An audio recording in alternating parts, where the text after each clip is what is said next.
Por casi un siglo, la visión dominante ha sido que el cáncer es una enfermedad genética. Pero, ¿y si esa fuera solo una parte de la historia? Hoy vamos a darle un giro a esa perspectiva. Vamos a explorar la idea de que en el corazón del cáncer no hay un gen, sino una mitocondria, una disfunción metabólica. Es hora de reevaluar los fundamentos. Ok, ¿cómo vamos a abordar esto? Primero, volveremos al punto de partida, la hipótesis de Warburg. Después, vamos a poner a prueba algunas de las ideas más arraigadas sobre la energía celular. Luego, nos meteremos de lleno a ver la evidencia, lo que nos dicen las mitocondrias. A partir de ahí, construiremos el caso del cáncer como una enfermedad metabólica, para finalmente explorar qué significa todo esto para el tratamiento. Muy bien, empecemos por el principio. Sección 1. La hipótesis de Warburg revisitada. Vamos a hablar de un debate que tiene literalmente un siglo. A ver, la historia del metabolismo del cáncer es en gran parte la historia de dos científicos. Por un lado, en los años 20, tenemos a Otto Warburg. Él lanza una idea revolucionaria. El cáncer nace de un problema en la respiración celular. Pero luego, en los 50, aparece Sidney Wainhouse y dice, un momento, eso no es del todo correcto. Y su contraargumento fue tan fuerte que marcó el camino por décadas. Ahora, con nueva evidencia, podemos por fin revisitar este viejo debate. Entonces, ¿cuál era el meollo del asunto? Para Warburg, la cosa era simple. Las mitocondrias no respiran bien, así que la célula se ve forzada a fermentar para sobrevivir. La fermentación es una consecuencia. Pero Wainhouse vio que algunos tumores consumían mucho oxígeno y pensó, si consumen oxígeno, entonces su respiración, la OXFOS, debe estar perfecta.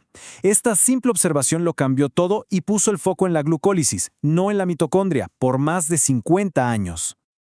Ok, pasamos a la segunda parte. Y aquí es donde la cosa se pone interesante, porque vamos a cuestionar los pilares sobre los que se construyó todo ese debate. Vamos a reexaminar cómo medimos la energía en las células. Y la primera gran pregunta es esta. El argumento de Wainhouse se basaba en el consumo de oxígeno. Pero, ¿es realmente el consumo de oxígeno un buen indicador de cuánta energía, cuánto ATP se está produciendo? ¿Son sinónimos? Resulta que no lo es. Y por varias razones. 1. El oxígeno no se usa solo para hacer ATP, también para generar especies reactivas de oxígeno, los famosos ROS. 2. Puede haber fugas en el sistema, donde se consume oxígeno pero no se produce ATP. Y 3. Hay otra fuente de ATP mitocondrial que no depende de la respiración. Lo más revelador es que estudios recientes demuestran algo increíble. Las células de glioma pueden crecer perfectamente sin el ATP de la respiración mitocondrial, siempre y cuando tengan otros combustibles para fermentar. Esto es un golpe directo al argumento de Wainhouse. Ok, si la métrica de la respiración no es fiable, ¿qué pasa con la métrica de la fermentación, la producción de lactato? ¿Nos dice realmente cuánto ATP se está generando por glucólisis? Pues tampoco. Y la razón es una enzima específica, la PKM2, que es la que prefieren las células tumorales. Esta enzima es, digamos, inteligente. Puede producir mucho lactato, sí, pero su prioridad no es generar ATP. Su prioridad es desviar los recursos para construir nuevas células, para el anabolismo. Así que mucho lactato no es igual a mucha energía. ¿La conclusión? Las dos métricas clásicas, consumo de oxígeno y producción de lactato, son fundamentalmente engañosas. Y aquí entra en juego un actor que lo cambia todo, uno que ni Warburg ni Wainhouse llegaron a conocer.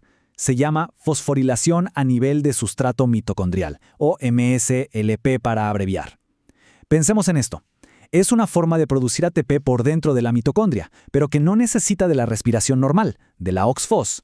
Usa glutamina como combustible. Es una tercera vía energética que nos obliga a reescribir todo el mapa metabólico del cáncer. Bueno, ya desmontamos las métricas. Ahora, vamos a la tercera parte, la evidencia directa en la mitocondria. Dejemos los gráficos y la bioquímica por un segundo. Miremos directamente a las mitocondrias. Si de verdad están dañadas, ¿no deberíamos poder verlo? Recordemos esta frase de Wainhouse de 1976. Básicamente dijo, hemos buscado por todas partes y no hay pruebas de que las mitocondrias de los tumores estén dañadas. Esta afirmación fue tan potente que por décadas se asumió como un hecho, pero eso fue en 1976. Veamos qué nos muestra un microscopio electrónico de hoy. Y la respuesta es contundente. Lo que vemos aquí son micrografías de mitocondrias de un glioblastoma, y no hace falta ser un experto para ver que no están bien. Tienen un daño estructural masivo. Sus crestas internas están destrozadas, un fenómeno que llamamos cristólisis. Esto no es un defecto sutil, es una devastación estructural que contradice de forma directa lo que Winehouse afirmó. Y ojo, esto no es algo exclusivo del glioblastoma. Miremos esta tabla: vejiga, mama, colon, riñón, hígado, pulmón. El patrón se repite una y otra vez. Donde vemos estas mitocondrias anormales, también vemos acumulación de gotas de lípidos. ¿Y qué significa eso? Que la célula es incapaz de usar las grasas como combustible, un signo clásico de que la respiración mitocondrial, la OXPHOS, está fallando. Con todo esto sobre la mesa, llegamos a la cuarta sección. Es hora de armar el rompecabezas. Hablemos del cáncer, pero no como una enfermedad genética, sino como una enfermedad metabólica. Aquí está el cambio de paradigma, resumido. La teoría clásica, la de la mutación somática, dice, primero viene la mutación en un gen y eso causa el crecimiento descontrolado, es causa y efecto. La teoría metabólica mitocondrial invierte el orden por completo. Dice, primero viene el daño a la mitocondria y la insuficiencia respiratoria, y por consecuencia de ese estrés metabólico y oxidativo, aparecen la inestabilidad genómica y las mutaciones. Las mutaciones no son la causa, son el efecto. Y es que la teoría genética tiene problemas para explicar ciertas cosas. ¿Por qué a veces encontramos las mismas mutaciones del cáncer en gente perfectamente sana? ¿O por qué algunos tumores no tienen ninguna de estas mutaciones conductoras? Pero la prueba más fuerte viene de los experimentos de transferencia nuclear. Si se toma el núcleo de una célula cancerosa y se pone en una célula sana sin sus mitocondrias, el cáncer no se desarrolla. Esto nos dice que el director de orquesta no es el núcleo, sino el entorno mitocondrial. Entonces, ¿cómo se ve el proceso desde la perspectiva metabólica? Es una cascada. Primero, un carcinógeno, radiación, inflamación crónica, daña las mitocondrias. Segundo, este daño genera un estrés tremendo produciendo ROS, que a su vez causan inestabilidad en el genoma, o sea, mutaciones. Al mismo tiempo, se activan oncogenes como HIF-1A o CEMIC, que actúan como interruptores para reprogramar el metabolismo. Tercero, la célula, para sobrevivir, se vuelve adicta a la fermentación. Y cuarto, es esta nueva forma de obtener energía la que finalmente impulsa la proliferación sin control que conocemos como cáncer. Muy bien, hemos repasado la teoría. Pero al final del día, lo que importa es la clínica. Así que en esta quinta y última sección, hablemos de lo que esto significa en la práctica. Nuevas fronteras terapéuticas. Y la necesidad es urgente. Las proyecciones de mortalidad para este año, solo en Estados Unidos, nos recuerdan que a pesar de todos los avances increíbles que hemos logrado, todavía tenemos un largo camino por recorrer. Claramente, se necesitan nuevas estrategias. Este nuevo entendimiento nos ofrece un nuevo blanco. Si la terapia actual se enfoca en las mutaciones, en las vías de señalización, podríamos decir que se enfoca en apagar el fuego. La perspectiva metabólica nos sugiere algo diferente. ¿Por qué no cortar el suministro de combustible que alimenta ese fuego?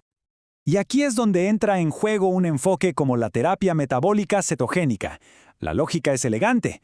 Se atacan los dos combustibles principales del tumor, se restringe la glucosa y se ataca la glutamina. Al mismo tiempo, se le da al cuerpo un combustible alternativo, las cetonas. Las células sanas, con sus mitocondrias funcionales, las usan sin problema, pero las células tumorales, con sus mitocondrias dañadas, no pueden. El resultado, se busca debilitar al tumor por hambre mientras se fortalece al resto del cuerpo. Entonces, para resumir los puntos clave para la clínica. Primero, el cáncer es, en su raíz, una enfermedad de disfunción metabólica mitocondrial. Segundo, las mutaciones son, en gran medida, una consecuencia. Tercero, tenemos biomarcadores como las gotas de lípidos que nos pueden indicar esta insuficiencia. Y cuarto, y quizá lo más importante, todo esto nos abre una nueva vía terapéutica enfocada en atacar el metabolismo de la glucosa y la glutamina. Y todo este análisis nos deja con una pregunta final, una que podría redefinir el futuro de la oncología. Si hemos establecido que el origen del cáncer es metabólico, ¿no será que la clave para el próximo gran salto en su tratamiento es empezar a manejarlo precisamente como lo que es, una condición metabólica?